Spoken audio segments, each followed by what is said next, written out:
Hello, I'm Barralet and welcome to this Crystal Connections video where we're exploring the crystal Tibetan Quartz. Now quartz is found all around the world. It's the second most abundant crystal found in the earth. And what I found is depending on where it's located in the world, it has different energies. So a lot of the clear quartz that you find is found in places like Arkansas or comes from places in Brazil. And when it comes from there, it has this real vibrant and high energy to it. But Tibetan quartz is found in the Himalayan range of Tibet. And what you can see, it's got this black kind of, I'll give you an extreme close up there, kind of black carbon spots in it.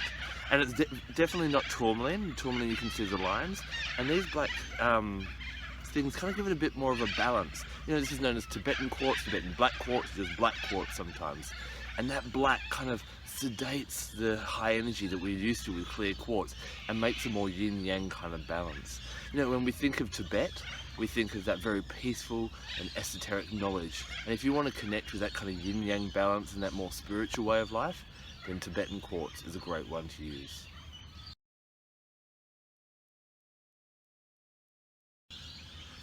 Work with your Tibetan quartz whenever you need to find some balance in your life. It almost surrounds you in this big bubble of white light and helps to protect you, and this can deter really bad dreams and even paranormal activity.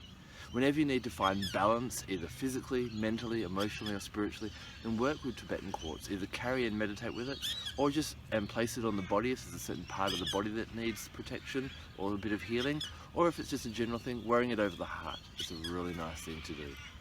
Because it helps to find balance in your life, anywhere that gives you grief, have Tibetan quartz.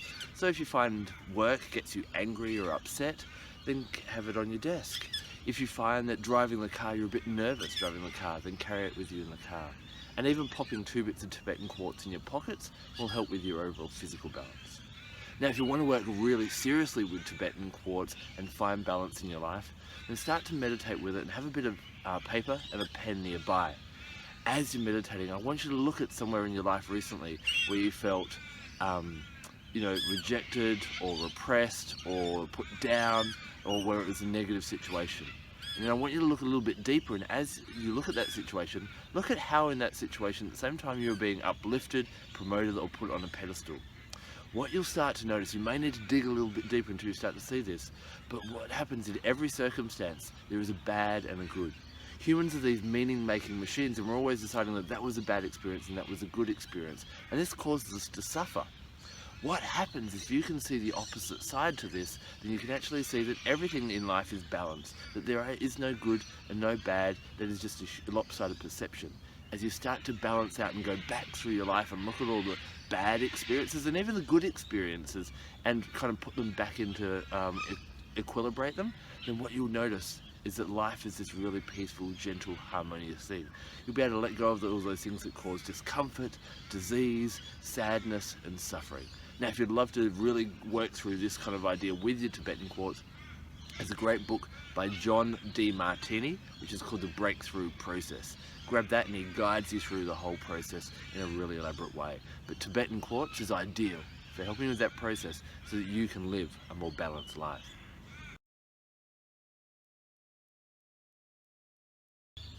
Wherever quartz grows in the world, it adopts the energy of that land. So Tibetan quartz, coming from the East, helps you connect with the ancient cultures of the East, and also the wisdoms of healing and spirituality that reside there. If you're wanting to devote yourself more to any of the healing practices or any of the spiritual practices from there, Buddhism, Tai Chi, any Qigong, any of those types of things, and working with Tibetan quartz is going to be a really great thing to help you attune and really focus on that. Now, the sacred sound of Om or Om really resonates with Tibetan quartz, I found. So if you're working or meditating with it, then toning that, meditating that, humming that, or just listening to the music of that really helps you get into that whole vibration and really connect and open up the effects Tibetan quartz can have on you and helping you find that balance and that, devotion to whatever you're really passionate about in evolving with in a healing or a spiritual manner.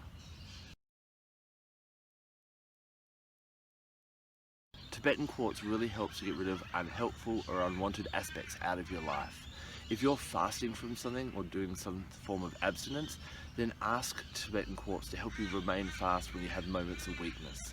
If you do have a moment of weakness, then hold your Tibetan Quartz and repeat a mantra or an affirmation, or even just the Om sound, and it'll really help you to realign and to focus on what you're really devoted to.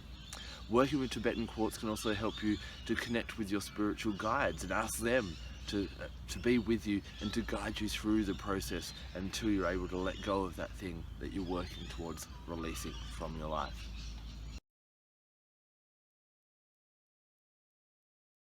Before you start working with your Tibetan Quartz, it's really nice to give it a cleanse, and I find putting it out under the full moon has a really gentle and soft energy and brings Tibetan Quartz back to its full potential, that real magical potential that it has. Now, as you know, whenever I'm working with my crystals, I like to bring in other energies as well. I always call on an animal guide, and when it comes to Tibetan Quartz, I call on good old Panda. Panda has some really great lessons on a real one-on-one kind of thing. Black and white, it's that yin-yang. It's about finding that balance. But pandas are very peaceful animals, but they can be aggressive if they feel threatened. But because of that overall peaceful, gentle characteristics that panda has, a lot of us in the Western world, we're very yang, we're very aggressive, assertive, we're always go, go, go. And panda tells us to kind of cut back and to chill out in that type of way. Panda also teaches us the value that sometimes when we need to think and need to get clarity, that we need time alone, being a solitary animal. And panda will often climb high up into a tree and just chill out there. So sometimes you need to remove yourself from life and just have a bit of a think, and that's where clarity comes.